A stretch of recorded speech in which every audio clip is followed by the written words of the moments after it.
말씀 나누겠습니다. 함께 은혜하실 하나님의 말씀은 데살로니가전서 2장 17절부터 3장 13절까지입니다.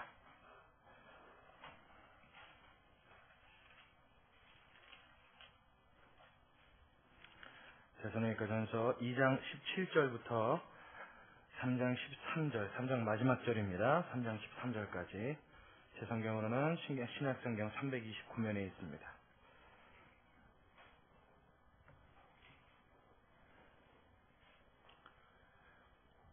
데살로니가전서 2장 17절부터 3장 13절까지.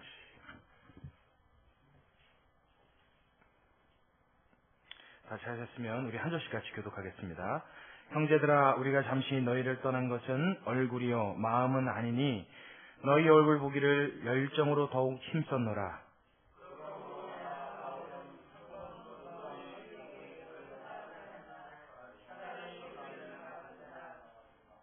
우리의 소망이나 기쁨이나 자랑의 면류관이 무엇이냐? 그의 강림하실 때 우리 주 예수 앞에 너희가 아니냐?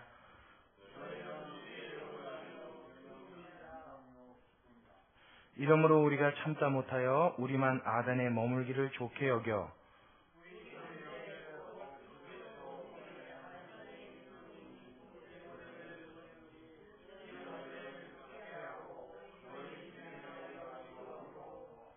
누구든지 이 여러 환난 중에 요동치 않게 하려 함이라. 우리로 이것을 당하게 세우신 줄을 너희가 친히 알리라.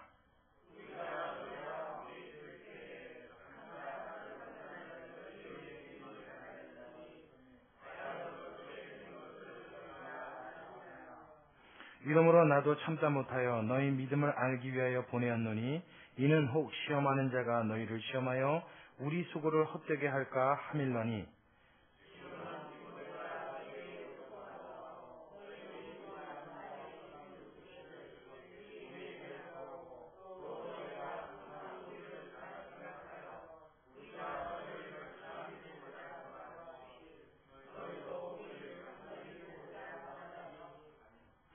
이러므로 형제들아, 우리가 모든 궁핍과 환난 가운데서 너희 믿음으로 말미암아 너희에게 위로를 받았느니라.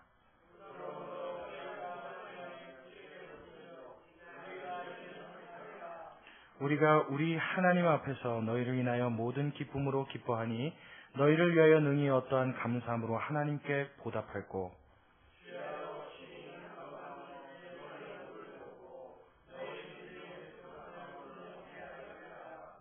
하나님 우리 아버지와 우리 주 예수는 우리 길을 너희에게로 직행하게 하옵시며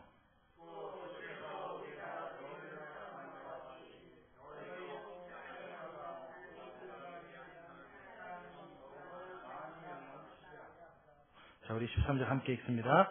너희 마음을 굳게 하시고 우리 주 예수께서 그의 모든 성도와 함께 강림하실 때에 하나님 우리 아버지 앞에서 거룩함에 흠이 없게 하시기를 원하노라. 아멘. 할렐루야. 오늘 말씀에 우리가 큰 위로와 하나님의 큰 은혜가 우리 마음속에 넘치게 되기를 간절히 소원합니다. 오늘 데살로니가전서 2장 17절로 3장 13절까지는 제가 데살로니가전서 처음에 강의할 때 서두에 설명드린 바가 있어요. 지금 데살로니가 교회를 생각하면서 그 교회에 대한 감격과 감사와 그 기쁨을 노래한 것이 3장 마지막 절까지 쭉 이어집니다. 그렇게 말씀드렸던 거 기억나십니까? 그 교회가 얼마나 좋은 교회였고 그 교회를 생각하면 바울의 가슴에 목회자로서의 얼마나 넘치는 감격이 있었던지 1, 2, 3장을 통하여 바울은 계속적으로 그 마음속에 그 교회에 대한 사랑과 그 교회에 대한 감격과 그 교회에 대한 안타까움을 본문을 통하여서 이야기하는 것을 우리는 발견하게 됩니다.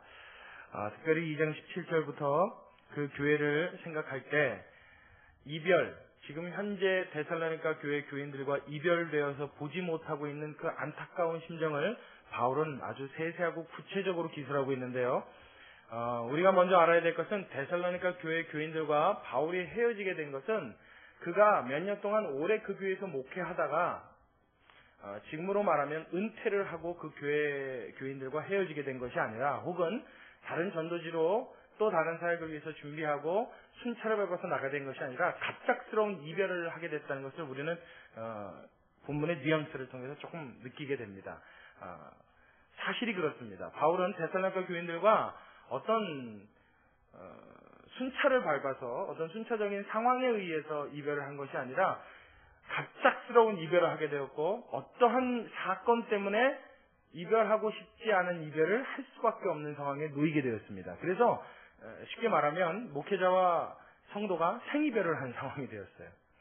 이 상황에 대해서 제가 여러분들에게 이해를 돕기 위해서 우리 한 군데만 오늘 좀 더 찾아보고 그 다음에 제가 설교를 하도록 하겠습니다. 자, 우리 사도행전으로 한번 가볼게요. 사도행전 17장. 사도행전 17장.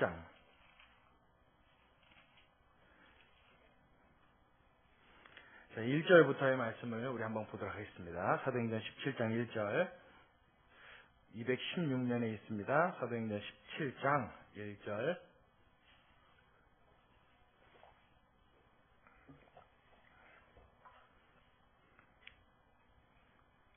자, 제가 읽을 테니까 제가 속도를 좀 낼 테니까요. 여러분 눈으로 따라오시면서 한번 보시기 바랍니다.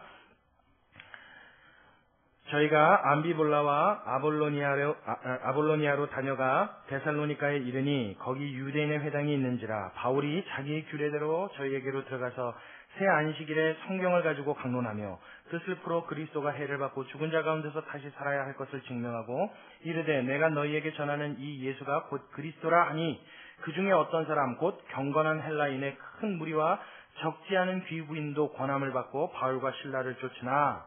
자, 이게 뭐냐면 데살로니가 교회 사역하는 장면의 모습이에요. 데살로니가 전서를 쓰기 전 데살로니가 교회가 세워질 때 복음 전도하는 바울 그 사역의 모습을 지금 기술하고 있는 겁니다. 자, 쫓으나 그 다음에 5절부터요.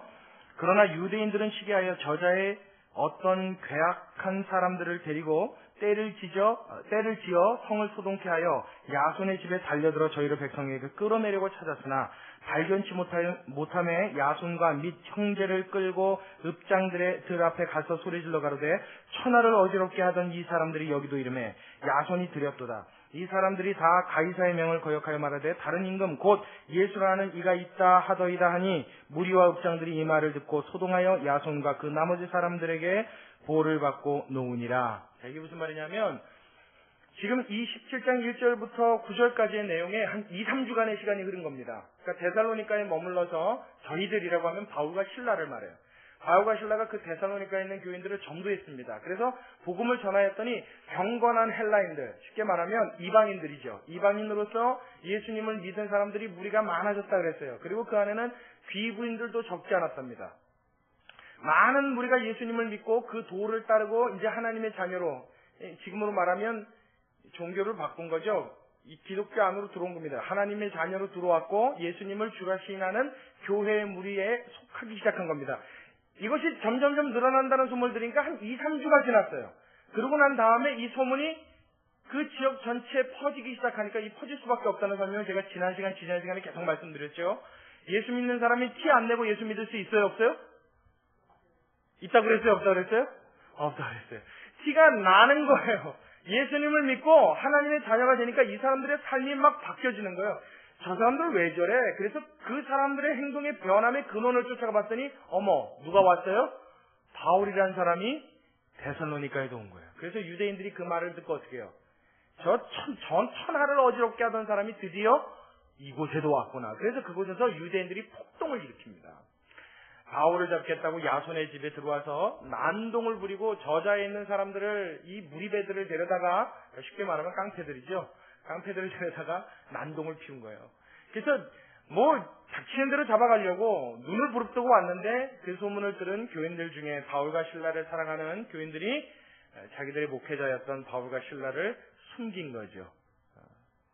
그래서 그들이 바울을 찾지 못하였다 이렇게 말합니다. 그래서 10절부터는 어떻게 되냐면 숨긴 바울을 더 이상 데살로니가 지역에 둘 수가 없어서 놔뒀다가는 그 폭동을 일으킨 사람들에 의해서 해를 받을 것 같으니까 베레아라는 곳으로 보냅니다. 그래서 베레아로 바울을 데리고 가는데 베레아에서 복음을 전했는데 그곳에서도 어떻게 해요? 여기 있는 사람들은 더 신사적이었어. 데살로니카인들보다 더 신사적이라고 말합니다. 이게 신사적이라는 것은 그 마음판이 열려서 하나님의 말씀을 받아들이는데 굉장히 준비되어진, 갖춰진 마음을 가지고 있다는 표현입니다. 그래서 이 사람들이 어떻게 해요? 신에 대한 의식도 많고 알지 못하는 신들에게 경배하는 습관도 있는데 바울이 보니까 어떻게 해요? 하나님이 누구신지, 섬겨야 될 참신이 누구신지만 제대로 가르쳐주면 이 사람들은 구원 얻는데 어렵지 않겠다는 생각이 드는 거예요. 그래서 베레아에서도 어떻게 합니까?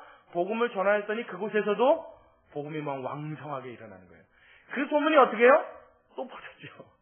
그랬더니 폭동을 일으켰던 유대인들이 베레아까지 쫓아왔어요. 그래서 다시 한번 거기서 또 피신을 시킵니다. 그래서 이번에 어디 지역을 보내냐면 아덴이라는 곳으로 보내요.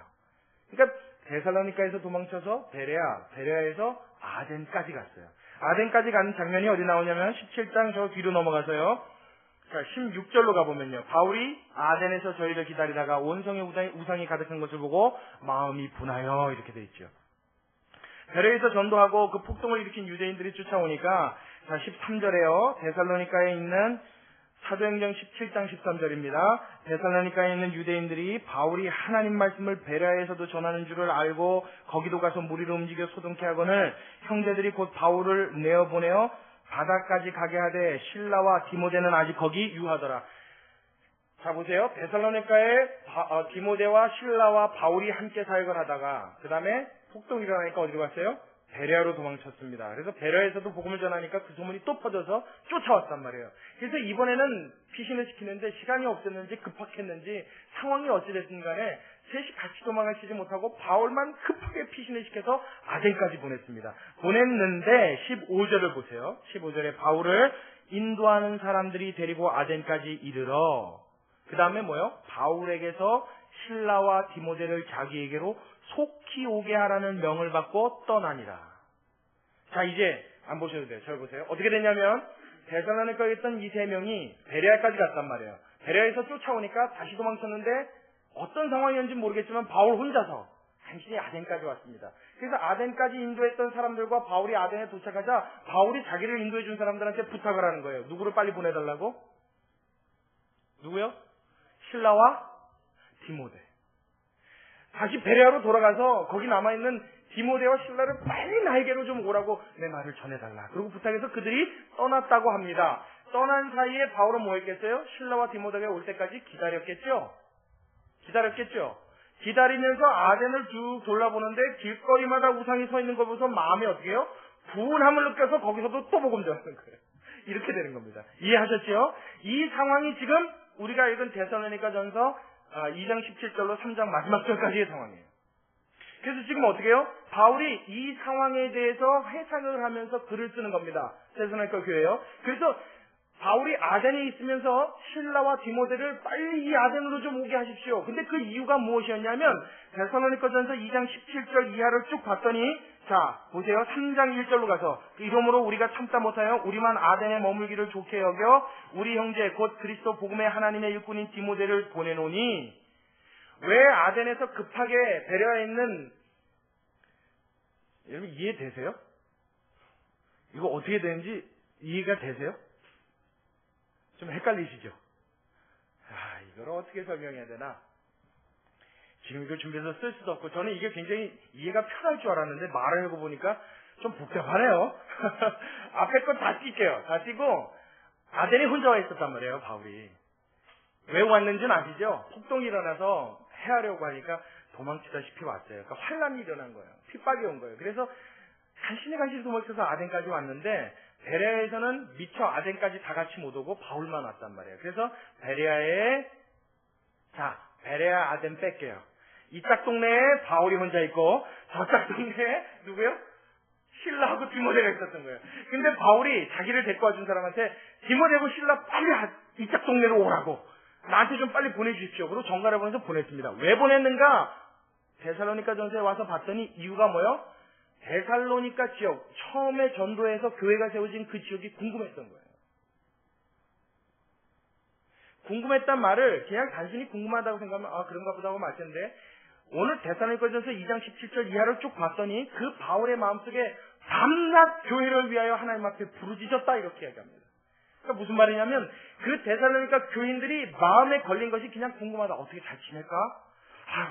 핍박받진 않을까? 예수 믿는다고 누가 잡혀가서 고문당하진 않을까? 혹시 죽은 사람은 없을까? 이 정도의 염려가 아니라 바울이 좌불안석이었던 거예요. 막 어찌할 바를 몰라서 어떻게 해요? 데살로니가 교회 생각하면 그 안타까운 교회. 근데 여러분 우리가 상식적으로 생각하기에 복음 전에서 교회 세워진 지 제가 몇 주 됐다고 그랬어요? 기태봐야 2, 3주. 한 달이 채 안 된 교회입니다. 교회 건축해서 한 달 안 된 교회예요. 여러분 정이 있어요? 없어요? 솔직히 있어요? 없어요?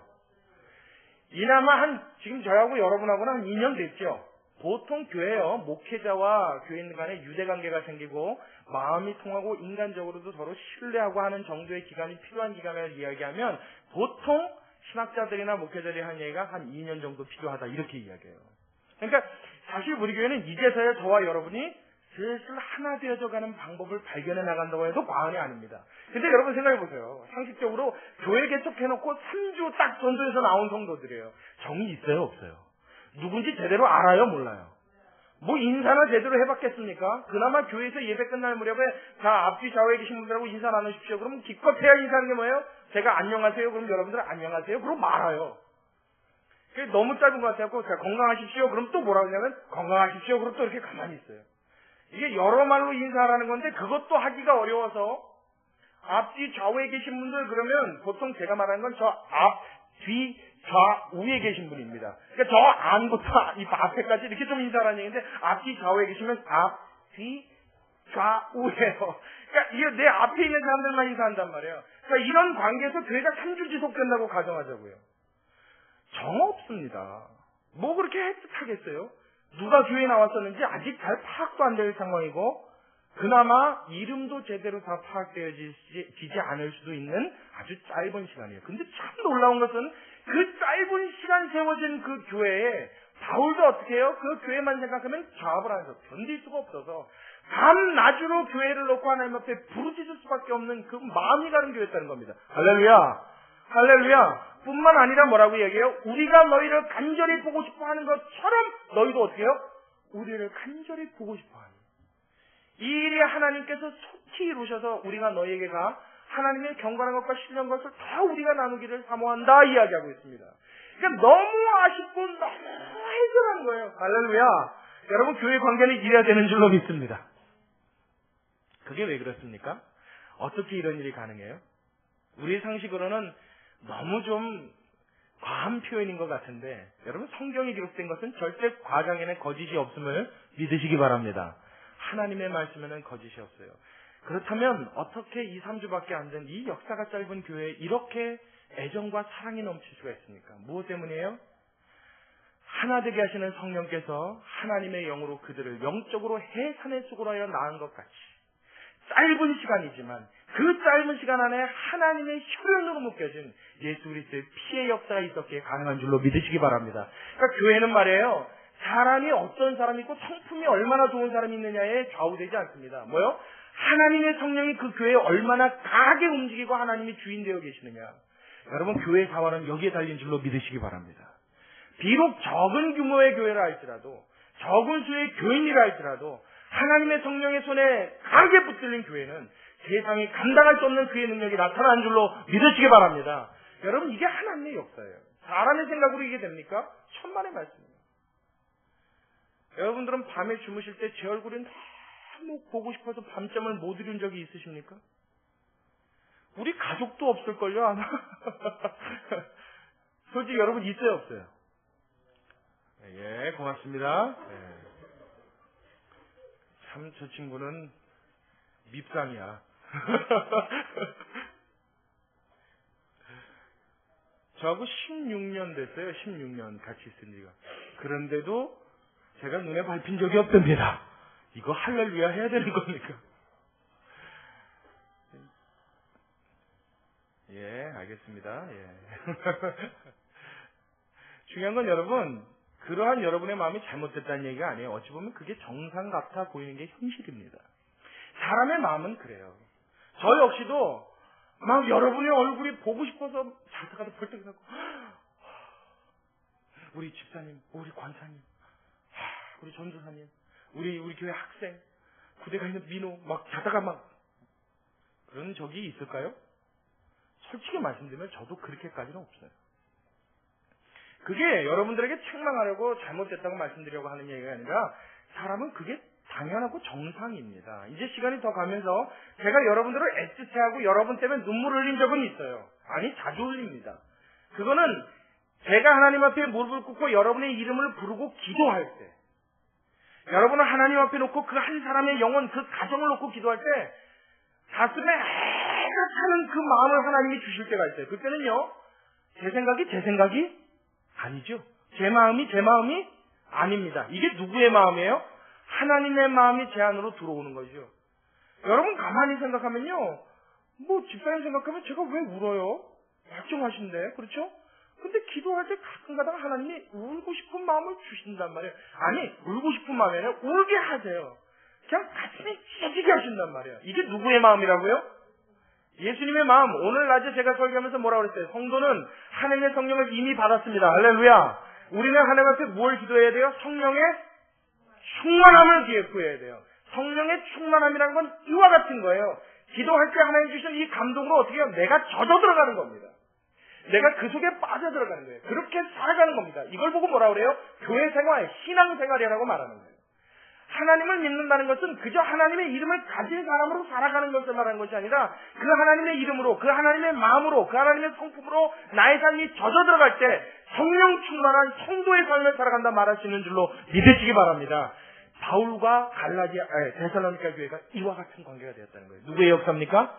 하나님의 역사입니다. 누구의 마음으로 하나 되었어요? 하나님의 마음으로 하나 되었어요. 할렐루야! 여러분, 우리 교회도 이것을 배울 수 있게 되길 주의 이름으로 축원합니다. 그래서 여러분, 오늘 제가 찬양할 때 우리 서금성 선생님 찬양 같이 했죠? 참 재밌어요. 지난주에는 사회를 보더니 이번 주에는 앞에 찬양단에 섰어요. 그리고 싱어로 섰는데 아까 잠깐 소개했잖아요. 그러니까 금방 얼굴이 빨개져갖고 보면대는 왜 여기까지 올려놔요? 보통 보면대는요, 가슴 정도 높이는 게 제일 잘 보입니다. 사람의 눈이 아래로 가기 때문에 이렇게 높여놓으면 사실은 이렇게 보게 돼요. 근데 이걸 이렇게 높여놓은 이 의미는 뭐예요? 유사시에 내가 가려주겠다 이 얘기죠. 내가 약간 하면 보면대 뒤로 숨겠다라는 의지가 담겨 있는 거예요. 좋습니다. 제가 그 모습을 보면서 웃었어요. 여기서 보니까 다 보여요, 얼굴이. 막 자기 소개해주는 거 알고 그냥 입이 빡빡 타는지. 근데 빡이에요. 앞에 나와서 그렇게 찬양단에 서서 숙기 없음, 또 민망함, 부끄러움 이런 걸 모두 감수하면서 내가 무언가 하나님의 나라와 교회를 위해서 한 가지라도 하고자 하는 그 모습, 그 마음, 우리가 하나님 앞에 조금씩 주님의 마음을 닮아가고 하나 되어져가는 증거인 줄로 믿습니다. 대단한 건 아닙니다. 뭐 엄청난 건 아니에요. 그렇지만 그 하나의 변화는 하나님이 그 마음을 만지고 계신다는 분명한 증거가 되는 줄로 믿습니다. 이것으로 우리가 이렇게 다 하나 되길 바라요. 이제 여기서 뭐만 돼요? 이러한 우리의 교회가 조금씩 믿지 않는 자들에게 소문나기를 소원합니다. 여러분의 삶의 모습으로, 저의 삶의 모습으로 소문나기 시작해요. 그래서 어떤 경우에는요, 그러한 여러분들을 핍박하고자, 시샘하고자 오는 사람도 있어야 돼요. 있을 수 있어요. 뭐 꼭 있어야 되는 건 아니지만 있을 수도 있어요. 그렇게 잘났어? 분위기 교회 아무개 집사 그렇게 잘났어? 분위기 교회 아무개 권사 아마 그러겠죠. 우리 또 특히나 우리 교회는 남자 권사님 계시잖아요. 장로교라면 남자 권사가 있어. 그 이단 아니야? 뭐 이러고 나오는 사람도 있을 수 있을 거예요. 그렇게라도 좀 소문이 났으면 좋겠습니다. 왜요? 벌써 그런 소문 난다는 건 뭐예요? 시샘한다는 거죠. 분해교회 교인으로서 그 삶의 모습이 너무나 괜찮기에, 할렐루야. 너무나 멋들어져 보이길래 그 마음속에 왠지 특집을 잡고 싶은 생각이 나는 거예요. 그게 누구의 역사입니까? 사단의 역사죠. 그래서 그 교회에 뭔가 해를 끼치고자 발걸음을 사단이 인도한단 말이에요. 근데 하나님은 이것까지도 선으로 바꿔 역사하신 줄로 믿습니다. 결국 어떻게 돼요? 그 안에 들어와 하나 되게 하시는 하나님의 성령이 그 마음을 녹이시고 사로잡아서 이제 이 교회에 하나님을 믿는 무리들이 하나님 앞에 한 목소리를 영광 돌리는 이 놀라운 주님의 축복이 우리 교회에 가득하고 충만케 되어지기를, 데살로니가 교회와 같이 그런 아름다운 교회의 모습을 우리가 하나씩 가져가게 되기를 주님의 이름으로 축원합니다. 참 멋있지 않습니까? 지금 이것을 바울이 쭉 기술하고 있는 거예요. 자, 우리 밑으로 조금 내려와서 데살로니가 전서 2장 19절. 자, 우리 이 18절을 한번 봅니다. 18절 바로 다음 절이죠. 그러므로 나 바울은 한 번, 두 번 너희에게 가고자 하였으나 그 다음에 뭐라 그래요? 사단이 우리를 막았도다.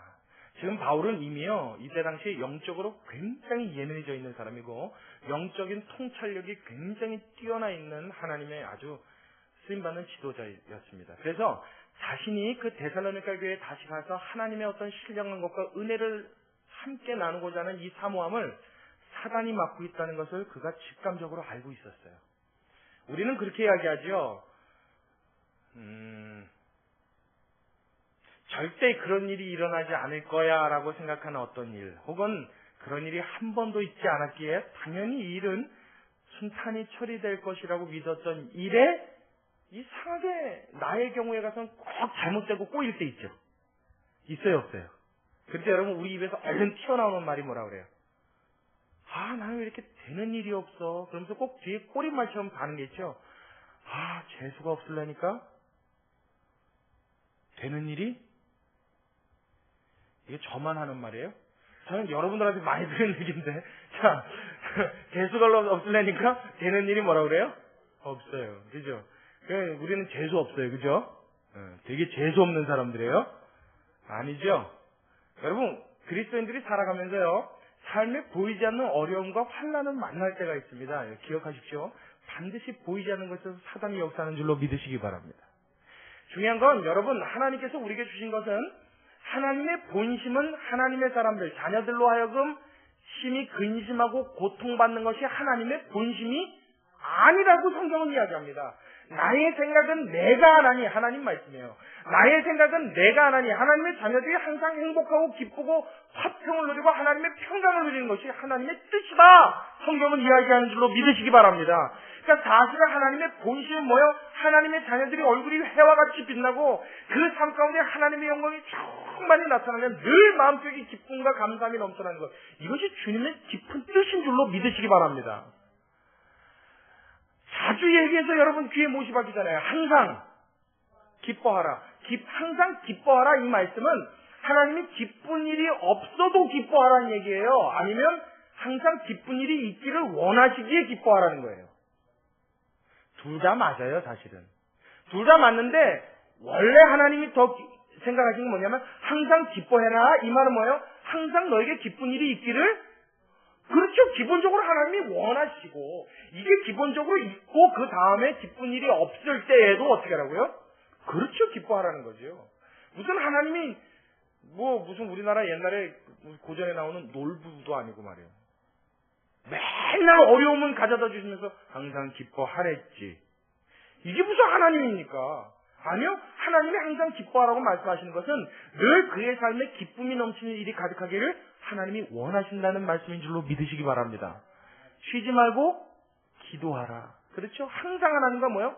족쇄를 매겠다는 얘기입니까 그게? 너 뭐든지 앞으로 나한테 보고해 이 얘기예요? 여러분, 못된 남편이 아내한테 당신은 내가 생활비를 갖다 주니까 내가 한 달에 쓸 생활비를 갖다 주니까 당신은 앞으로 10원짜리 하나도 뭐든지 가구비를 적어서 매일매일 나한테 보고해. 숨 막히죠? 여자분들 대답하면 그 남편 사랑스러워요, 미워요? 말 하나? 많아. 그건 그러면 대본에 나오는 말이 뭐 있어요? 우리 반주자. 만약에 그러면 남편이 그런다면 대본에 말할 게 뭐 있어요? 많이나 가져다 주든가. 맞아요, 틀려요? 언제나 저 고개를 들고 당당하게 떳떳하게 나한테 담대하게 대답을 할 거. 100이면 100 그 소리 나오죠? 속에서 그 소리 나오죠? 웃기고 있네. 좀 넉넉하게 가져다 주고 그런 소리 해보든가. 이게 벌써 싸움의 발간입니다. 만약 쉬지 않고 기도하라는 말이 이런 의미에서 하나님이 우리한테 족쇄를 채우신 거면요. 여러분 기도하고 싶어요, 안 싶어요? 그럼 우리는 하나님한테 어떤 감정이 먼저 나와요? 항상 기도할 수 있게끔 좀 역사 좀 해줘 보시든가. 한때는 그런 생각 해보신 분도 있죠? 네. 제가 알고 하는 얘기예요. 예수 믿고 나서 이 생각 한 번도 안 해본 사람은 없을 거예요. 하나님 항상 기도해라, 무엇이든지 구하라 말하는데, 그럼 좀 매번 좀 응답해 주시든가, 아니면 좀 대박 하나라도 좀 제대로 터트려 봐 주시든가, 뭐 이런 비슷한 생각? 아이고, 다 합니다.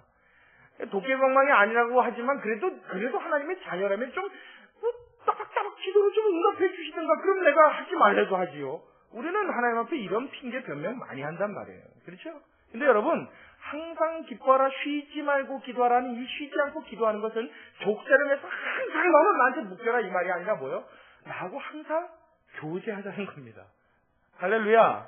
꼭 어떤 심정이냐면 오래 못 만난 친구 사이끼리 전화를 했어요.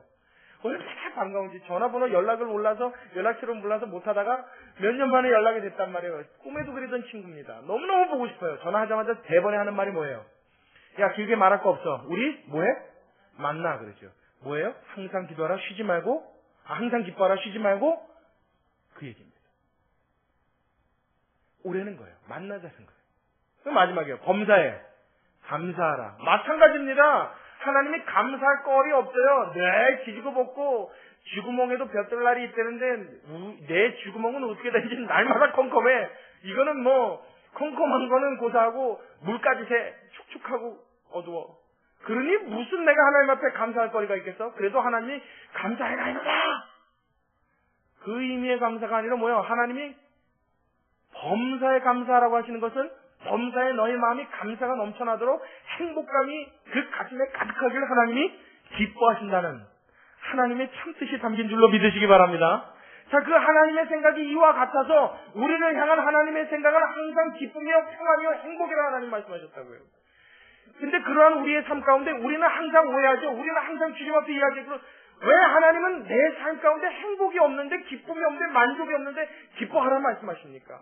감사하라 말씀하십니까? 왜 기도만 하라 말씀하십니까? 이거 족쇄 아닙니까? 이거 고통 아닙니까? 주님 앞에 우리는 되물을 수 있단 말이에요. 여러분, 하나님의 생각, 하나님의 지혜를 우리가 깨닫고 나면 그 하나님께서 우리에게 베푸시는 그 사랑과 그 은혜를 우리의 가슴의 감격으로 느끼고 나면 하나님과 동행하고 하나님과 늘 함께 항상 동행하고 함께하는 것이 얼마나 우리의 삶 가운데 넘치는 활력과 힘이 되는지 우리의 피부로 깨달을 수 있는 하나님의 넘치는 능력이 되는 줄로 믿으시기 바랍니다. 이러한 성도의 삶, 이것이 우리가 기뻐해야 되고 추구해야 되는 삶이란 말이에요. 오늘 데살로니가 교회에 그러한 우리의 삶 속에 일어나는 일들이 좋지 않은 모양, 원치 않은 모양, 내가 싫어하는 방향으로 이끌려가는 그런 형국들이 너무나 많이 일어났어요. 교회뿐만 아니라 바울에게도요. 잘 예수 믿고 이제 막 뜨거워지려고 하고 그 말씀에 사로잡혀서 그 은혜에 심취해 있었는데 불과 한 달도 채 되지 않아서 교회에 풍지박산이 일어나서 목회자가 피신을 해야 되는 그런 극박한 상황. 그리고 바울이 다시 그 교회 가서 다시 어떻게 그 은혜를 나눠보고 그 행복한 시간을 다시 가져보려고 했는데도 누구에 의해서 막혔다고요? 사단에 의해서 막혔다고요. 하나님이 우리에게 행복을 주시려고 할 때 나의 삶에 원치 않는 악한 일들이 일어나는 것은 여러분 보이지 않는 곳에서 사단이 우리의 삶을 시샘하여 방해하는 악한 손길인 줄로 기억하시기 바랍니다. 아멘. 그럴 때 우리가 할 수 있는 일이 뭐 있어요? 하나님 앞에 간구하는 거죠. 그럴 때 기도하는 거예요. 나는 재주가 없어서 그런 일이 일어나는 게 아니라 나만 되는 일이 없고 늘 꼬여서 그런 것이 아니라 누가 방해한다고요? 사단이 방해한다고요. 그럴 때 우리가 즉각적으로 해야 되는 일이 있어요. 하나님의 도우심을 구하는 겁니다. 그래서 바울도 어떻게 해요? 내가 너희에게 한 번, 두 번 가고자 하였으나 사단이 우리를 막았도다. 우리의 소망이나 기쁨이나 자랑의 멸류관이 무엇이냐? 그의 강림하실 때 우리 주 예수 앞에 너희가 아니냐? 그래서 그들과 함께 다시 하나님의 복음 가운데 들어가서 은혜를 나누고 기쁨과 하나님의 그 충만한 축복 속에 행복한 신앙생활을 하기 원하는 이 간절한 열망으로 주님 앞에 나와 소원했던 이 모습 우리가 가져야 될 모습인 줄로 믿습니다. 자, 우리가 방금 읽은 구절 중에 19절을 보니까 우리의 소망이나 기쁨이나 자랑의 멸류관이 무엇이냐? 그의 강림하실 때 우리 주 예수 앞에 너희가 아니냐? 너희는 우리의 영광이요 기쁨이니라 이렇게 말했어요. 지금 바울은 그 교회를 생각할 때 하나님 앞에 영광이라고 말하면 무슨 업적이나 대단한 어떤 일이나 이런 것을 생각하지 않았습니다. 그가 하나님 앞에 목회자로서 가장 영광스럽다고 생각했던 것은 데살로니가 교회를 생각할 때 그 교회 교인들이었습니다. 여러분 이 말이 굉장히 중요한 말입니다. 목회자로서 정말 위대한 목회자, 훌륭한 목사, 저 사람은 정말 하나님이 세우신 지도자, 거룩하신 하나님의 종이라는 수식어가 부끄럽지 않을 수 있으려면 그 목회자에게 따라야 될 훈장은 교회 건물이나 교회 규모나 그 목사가 영향력을 미쳤던 업적이 아니라 그 목사가 목회하였던 교회 교인들의 삶이 그 목사의 영광이요 하나님이요 허락하시는 훈장인 줄로 믿으시기 바랍니다. 아멘. 분이엘 교회 목사의 가장 큰 영광은 누구예요? 여러분이에요. 분이엘 교회가 아니에요. 분이엘 교회가 하는 일이 아니에요. 어떤 업적을 이루었습니까? 교회에서 어떤 업적을 이뤘다고 여러분 그거 목사 혼자서 이루나요? 아니죠. 누가 함께 하는 거예요? 모든 교인이 함께 하는 거죠. 하나님이 역사하신 건 당연하고요. 모든 교인들이 함께 업적을 이루어가는 겁니다. 그렇죠? 그 교회에서 훌륭한 일을 했어요. 목사 혼자 했습니까? 아니죠. 누가 같이 했어요? 그건 교인들이 같이 한 거예요. 그건 교회의 영광입니다. 하나님이 허락하신 거예요. 목회자의 영광은요. 나는 그런 교회 목사야. 그래서 어깨에 힘이 들어가는 여러분 이건 완전히 기초부터 잘못된 거고요. 정말로 하나님 앞에 영광스럽다. 이것은 나의 영광이다. 내가 자랑할 만한 거리다. 하나님 앞에서 훈장이다 생각할 수 있는 건 뭐예요? 하나님의 말씀을 가르쳐 거룩한 하나님의 자녀된 성도들의 삶을 가진 그 성도가 즉 여러분 한 사람 한 사람이 목회자가 하나님 앞에 가서 내놓을 수 있는 하나님 앞에 드릴 수 있는 하나님 앞에서 마음껏 자랑할 수 있는 참된 영광이요 그 자체인 줄로 믿으시기 바랍니다. 아멘. 여러분 그러니까 교회 목사가요 가장 귀하게 여기는 건 무엇이어야 해요? 교회 성도죠.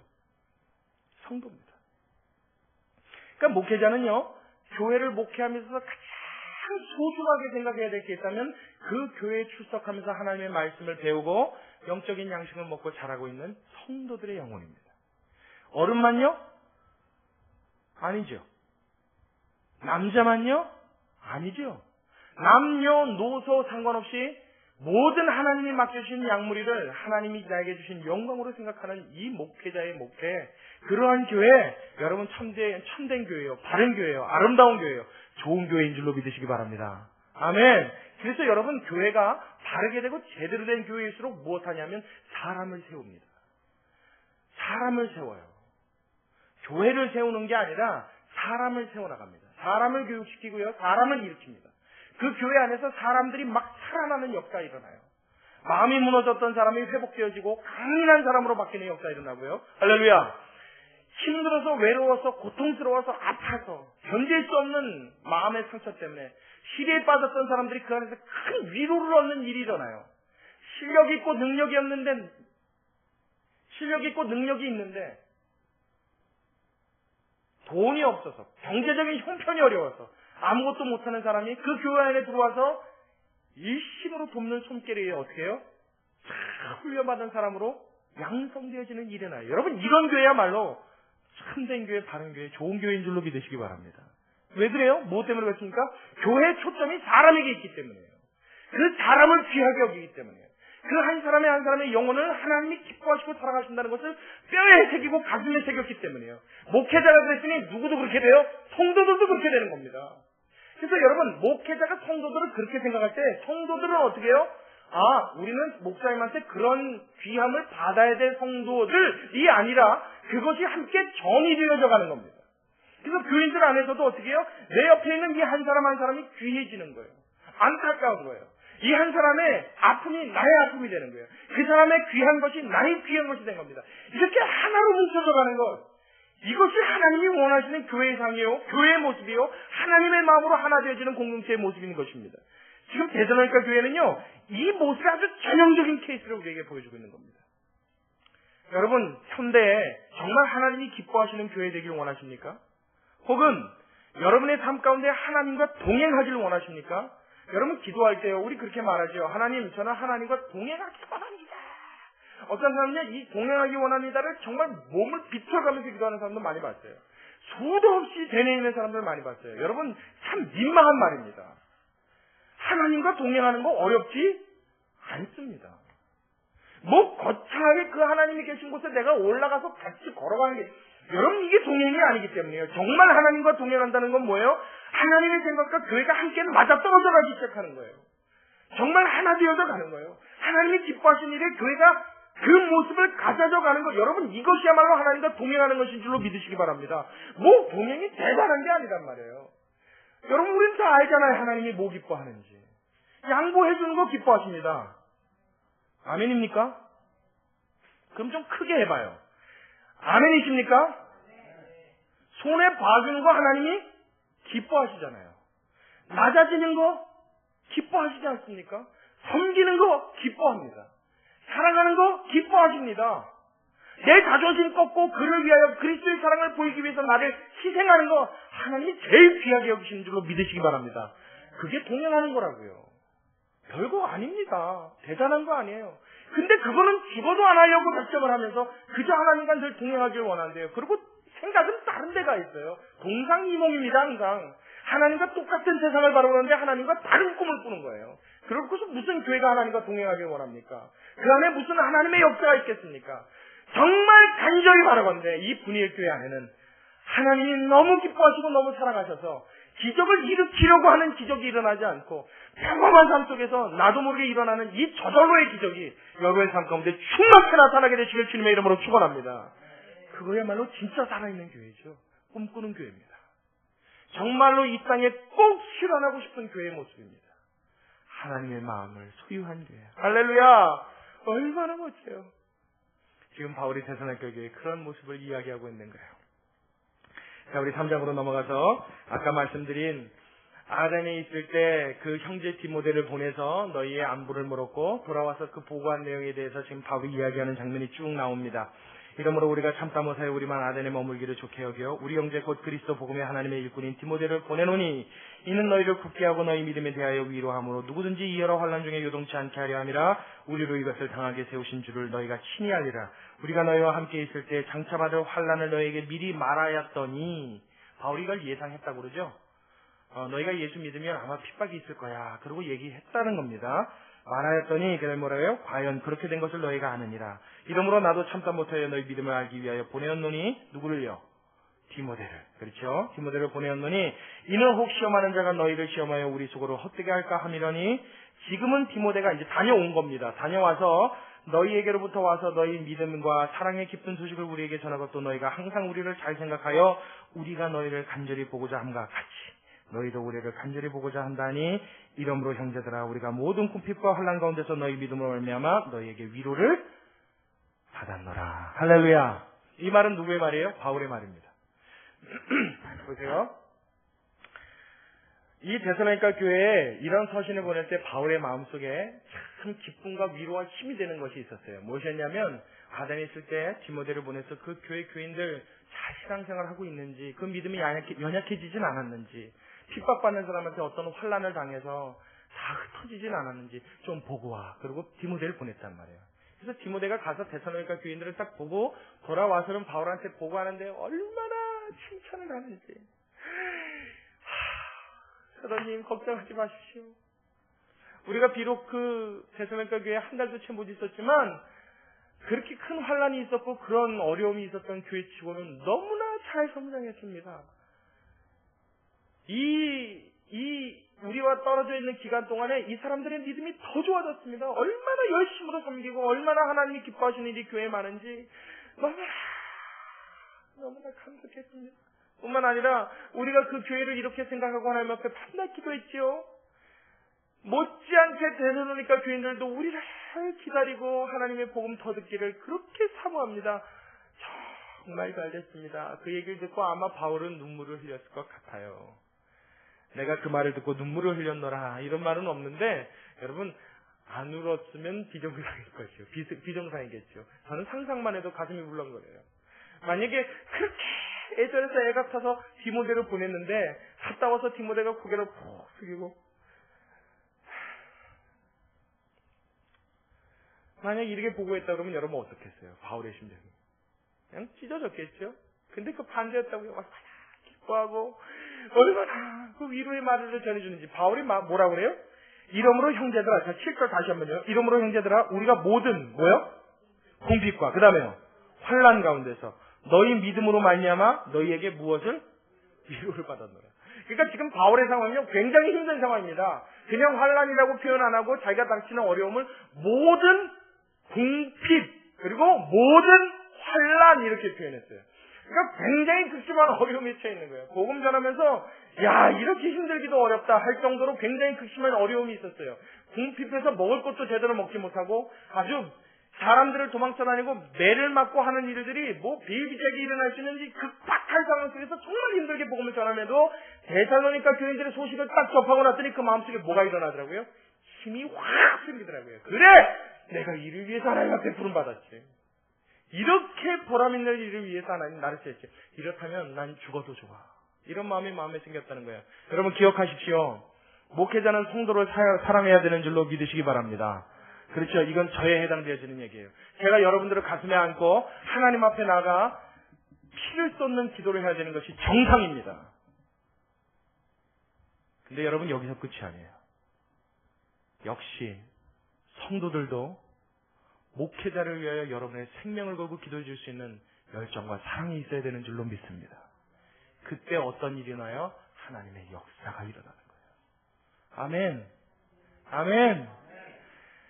참 한국교회 안타까운 현실들을 많이 봐요. 어떤 교회는요, 제가 목사님들을 많이 알고 있으니까 어떤 교회는 목사님은 참 사랑이 많으세요. 뭐 수련회가 있다고 해서 저 시골교회 아는 목사님 교회 가서 수련회를 이렇게 해보면 새벽에 목사님 일어나셔서 새벽 예배 드리시고 교인도 얼마 없어요. 어떨 때는 목사님 혼자 예배할 때도 있어요. 그러고 나서 성도들을 위해서 기도하는데 그냥 눈물로 그렇게 기도하는 모습들을 자주 봅니다. 근데 참 안타까운 게 뭐냐면요. 그럴 때 성도들도 목사님을 위해서 정말 사랑을 베풀어주고 관심을 가져주고 그 목사님 위해서 기도해주고 이게 같이 딱 맞아떨어지면 참 좋겠는데 꼭 그런 경우에 대부분 성도들은 별로 목회자에 대한 마음이 그렇게 없는 경우들을 가끔 봐요. 다 그렇다는 얘기 아닙니다. 그럴 때 참 가슴이 아파요. 참 안타까운 생각이 들어요. 또 반대로 어떤 경우에는 교인들이 목사님을 그냥 정말 하나님 모시듯이 모시는 그런 교인들 아주 많이 봅니다. 저는 사실 이 두 번째 경우를 더 많이 봐요. 그래서 성도들이 목사님이라는요 아주 목숨을 걸어요. 그냥 목사님을 위해서 철회하고요. 목사님 하나님 말씀의 능력 주세요. 우리 목사님 어떻게 해주세요. 막 아주 보통 열심이 아닙니다. 그 사랑을요 진짜 다른 사람한테 만약에 보인다고 그러면요 사람 100명도 바꿔놓을 만큼의 정성이에요. 엄청난 정성입니다. 그냥 온통 목사님한테 관심을 쏟고 사랑을 쏟고 마음을 쏟아요. 정말 목숨 걸고 기도해요. 그런데 그럴 때 목사님도 교인들을 위해서 생명 걸고 기도하면 그 교회가 얼마나 막 스파크가 튀겠어요. 그런데 그럴 때 이제 뒤엔 얘기는 안 할래요. 하기 싫어요. 안 해도 여러분 대충 상상이 되시죠? 그럴 때 너무 가슴이 아프단 말이에요. 참 안타까워요. 야, 저럴 때 저 양쪽이 좀 이렇게 딱 하나 되면 얼마나 기가 막힐까. 여러분, 이 분회교회는 양쪽이 하나 되길 주의 이름으로 축원합니다. 어느 한쪽으로만 치우치면 안 될 것 같아요. 저도 여러분들을 위해서 하나님 앞에 그 마음 달라고 기도하겠습니다. 하나님이 저의 마음을 강권하셔서 그리스도의 사랑을 가지고 여러분들에게 하나님의 형상을 보여줄 수 있는 목회자들이 되기를, 하나님 앞에 피를 쏟는 기도를 하기를, 힘써서 주님 앞에 매달릴 수 있는 목회자 되기를 하나님 앞에 간구하겠습니다. 할렐루야! 여러분들 저를 위해서 여러분의 있는 힘을 다하여 기도해 주시는 성도 여러분 되어주시길 주님의 이름으로 부탁을 드립니다. 그때요 이 교회 안에 하나님의 놀라운 역사가 나타나게 될 줄로 믿습니다. 그것을 통해서 바울이 뭘 얻었대요? 위로를 얻었대죠. 성경에는 위로라고 표현되는데 단순히 위로해 주는 건 울지마 하는 이 위로가 아니에요. 정말로 새 힘을 얻었다는 표현입니다. 여러분 목회자는 그럴 때 힘이 나는 거예요. 제가 지난주 주일 저녁 예배 헌신 예배를 드리고 나서 제 식구들하고 같이 있으면서 그랬어요. 여태 교회 전도사 생활부터 지금까지 목회자가 되어서 단독 목회하는 이 순간까지 거의 한 몇 년입니까? 16년 됐네요. 16년 동안 하나님 앞에 예배를 드린 중에 가장 감격스럽고 가슴이 벅찼던 예배다 이렇게 얘기했어요. 사실입니다. 얼마나 정말 성경의 표현을 따르자면 위로가 되는지 마음에 막 힘이 올라오는 거예요. 우리 교회 교인들 이 얼마 안 되는 인원이에요. 그리고 게다가 신앙의 연조가 얼마 안 되면서부터 올해분까지 다양하게 있단 말이에요. 그런데 한 사람도 예외 없이 순종하는 마음으로 예배를 쫙 준비하는 그 모습을 봤을 때 여러분들이 저를 위해서 그렇게 했겠어요? 저는 그렇게 생각하지 않습니다. 여러분 그거 아니죠? 여러분 예배드릴 때 여러분이 그 말에 순종해서 이 헌신 예배에 최선을 다하고자 하는 그 마음을 가지신 게 목사한테 잘 보이려고 하신 거예요? 여러분 그렇다면 빵점입니다. 그건 아무 의미 없는 거예요. 저는 분명히 믿습니다. 그 순간 그 순종의 마음을 가진 것은 하나님 앞에 내가 할 수 있는 한 최선을 보이고 싶은 여러분의 마음 때문에 그렇게 한 줄로 믿습니다. 제일 감격스러운 거예요. 막 그냥 어떻게 이게 막 터질 것 같아요. 가슴이. 이 목회자의 기쁨입니다. 여러분 이런 기쁨이 우리 교회 안에 충만케 되길 주의 이름으로 축원합니다. 너무나 모시는 교회예요. 자, 제가 사실 오늘 대사님께전서 3장 13절까지 설교를 준비해놓고 이 구절을 설교하고 일일이 설명하고 한 절 한 절씩 하면 밤을 새도 모자랄 것 같아요. 참 할 이야기는 많습니다만은 그렇게 다 이야기하자면 시간이 부족하고 지금도 이미 시간이 많이 갔어요. 제가 오늘 이 설교에 대한 결론을 이제 맺겠습니다. 이렇게 교회를 향해서 바울이 칭찬하고 감격하고 감사하고 그들을 세우려고 하는 이 감격스러운 편지에 가장 중요한 목적이 있습니다. 제가 오늘 설교 다 잊어버려도요. 오늘 이 마지막의 목적을 여러분이 꼭 기억하시길 바라요. 제일 중요한 구절입니다. 자, 어디 가냐? 오늘 읽은 본문의 마지막 13절을 같이 한번 읽어보겠습니다. 마지막 13절.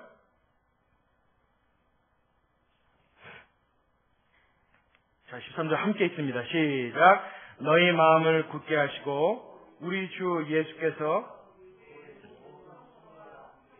강림하실 때에 하나님 우리 아버지 앞에서 거룩함에 흠이 없게 하시기를 원하노라. 자, 다시 한번요. 너희 마음을 굳게 하시고 우리 주 예수 그리스도께서 그의 모든 성도들과 함께 강림하실 때, 이거 뭐죠? 예수님의 재림이죠. 예수님이 재림하실 때, 예수님이 다시 오셔서 이 땅을 심판하시고 모든 성도들의 구원받은 백성들을 끌어모으실 때, 그 앞에 섰을 때에 어떻게 되길 원한다고요? 하나님 우리 아버지 앞에서 거룩함에 뭐가 없게? 흠이 없게. 참 여러분 이 말 너무나 좋은 말이에요. 거룩함에 뭐가 없게요? 그냥 거룩하게 하시기를 원하노라. 이래도 참 좋은 말인데 거기다 뭐요? 거룩함에 흠을 찾아볼 수가 없게. 여러분 우리 진주를 살 때도 말이에요. 우리 눈에 이렇게 보기에는 똑같은 진주 아니에요. 그죠? 저는 사실 그렇게 좋은 진주는 사본 적이 없어서 잘 모르겠습니다만은 구경을 해본 적이 있어요. 보니까 알이 똑같은 게 두 개가 있는데 하나는 8천만 원 이렇게 써 있어요. 근데 하나는 300만 원 이렇게 써 있더라고요. 근데 보니까 똑같아요. 여러분 같으면 어떤 거 사요? 그렇죠. 저도 300 삽니다. 왜냐면 구분이 안 돼요. 근데 사실은요. 어떤 게 더 가치 있는 거예요?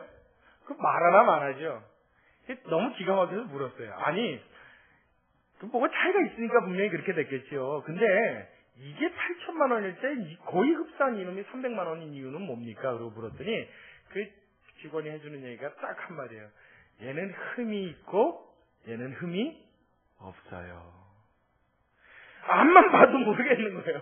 앞만 눈을, 사실 제가 눈을 크게 뜬다는 게 별로 의미가 없는 건 아는데 제 나름대로는 크게 눈을 뜨고 들여다봅니다. 근데 아무리 살펴봐도 그 흠을 못 찾겠어요. 근데 그거를 전문가가 이렇게 눈에 뭐 끼는 거 있죠? 이렇게 꼭 끼는 거요. 예. 그걸 끼고서 들여다보면 그 뭐 돋보기 같은 거죠. 확대시켜서 보여주는 거. 그걸 놓고 전문가가 보면 미세한 흠을 발견한다. 그 흠 때문에 똑같은 수준의 알임에도 불구하고 같은 진주가 차이가 나버리는 거예요. 하나님 앞에 똑같은 성도예요. 똑같은 모습입니다. 바울의 마음엔 욕심이 있었어요. 똑같이 거룩한 하나님의 자녀입니다. 다 하나님 보시기에 해처럼 빛나고 하나님 앞에 영광스러운 자녀요. 하나님이 기뻐하시는 자녀요. 하나님이 그 품에 안으시고 기뻐하실 만한 하나님 가지고 충분한 자녀라고 생각했음에도 불구하고 그의 마음속엔 더 간절한 열망에 뭐가 있었어요? 그 아름다운 진주 같은 자녀들의 그 삶 속에 무엇까지 없기를 바라요? 흠도 없기를 바라는 거예요. 아주 하나님 앞에 온전해지기를 바라는 거예요. 자, 오늘 설교의 결론입니다. 이렇게 그런 교회 되길 원합니다. 하나님의 마음과 하나 되어야 됩니다. 교회가 하나 되어야 됩니다. 성도는 교회 목회자를 위해서, 목회자는 성도를 위해서 마음을 이심으로 합칠 때, 서로를 섬길 때, 이런 수많은 이야기들, 그 교회가 온전케 되어지고 믿음으로 복음으로 온전케 되고 하나님이 기뻐하시는 교회의 모습을 갖추기 소원하는 이 모든 소원의 궁극적인 목표는 어디에 있습니까? 성도들로 하여금 하나님 앞에 거룩한 자녀되게 하되 무엇까지 없는 미세한 흠조차 없는 하나님 앞에 온전한 자녀되게 하나님 앞에 완전한 자녀되게 꿈꾸는 것, 그것이야말로 하나님이 원하시는 성도들의 삶의 목표인 줄로 믿으시기 바랍니다. 할렐루야! 할렐루야! 그래서 때로는 우리가 이해되지 않는 상황에 놓일 때도 있죠. 우리가 이해할 수 없는 어려움을 당할 때도 있습니다. 꼭 어려움이 아닐지라도 왜 이렇게 내가 이런 삶으로 이렇게 꼬여가는지 잘 모르겠다, 이해 안 되는 순간도 있습니다. 이제는 내가 좀 평안해도 되지 않겠는가 답답증이 올 때도 있습니다. 뭐 여러 가지 삶의 상황이 부딪힐 때가 있어요. 하나님은 왜 그런 가운데 우리를 가끔 인도하실 때가 있는 줄 아십니까? 사단이 우리를 흔들어 보려고 할 때 하나님은 왜 허용하실 때가 있는 줄 아십니까? 결국 하나님 앞에 종착역에 이르러서는 흠도 티도 주름 잡힌 것도 없는 완전한 자 만들어내기 위해서, 하나님은 그러한 자로 그를 완전히 세우기 위해서 하나님의 반석 위에 올려놓고 주님이 감당하시는 전혀 부족함을 찾아볼 수 없는 하나님 마음에 흡족한 자녀 되기 원하시는 것, 이것이 하나님 아버지의 뜻인 줄로 믿으시기 바랍니다. 믿으시기 바랍니다. 그러니까 여러분, 우리의 삶에 대한 욕심은 우리보다 하나님이 더 있으신 거예요.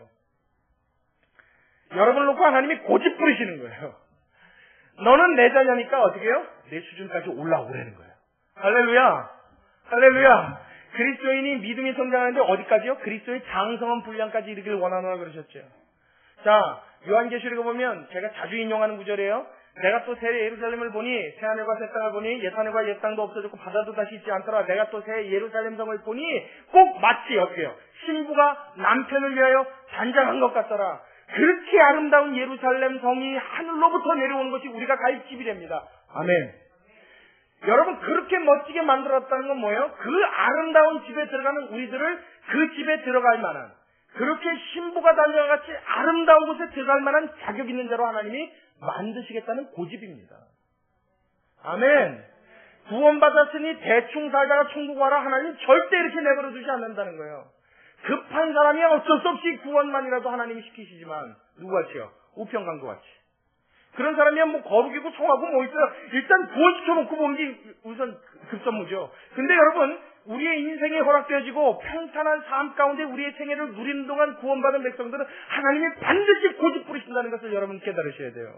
그래서 환난도 때로는 오는 거예요. 언제까지? 완전한 자 되기까지. 흠이 없는 거룩함을 갖는 그 순간까지 하나님은 저와 여러분을 풀무불 가운데 연단하는 것처럼 연단하시고, 결국 어떻게 해요? 정금같이 되어 나오는 믿음의 사람들로 세우신다는 것 반드시 여러분 마음속에 기억하시길 주의 이름으로 축원합니다. 이걸 기억할 때 어떻게 해요? 내 삶 가운데 하나님 나를 붙드신다는 소망과 믿음을 가질 수 있는 거예요. 우리 교회가 하나님 앞에 이러한 교회 되어서 예수님 오시는 그날에 저와 여러분이 거룩함에 흠이 없는 성도들로 하나님 앞에 아름답게 설 수 있는 영광스러운 자녀들 다 될 수 있기를 다시 한번 주의 이름으로 축원합니다. 기도하겠습니다. 자, 오늘 같이 기도할 때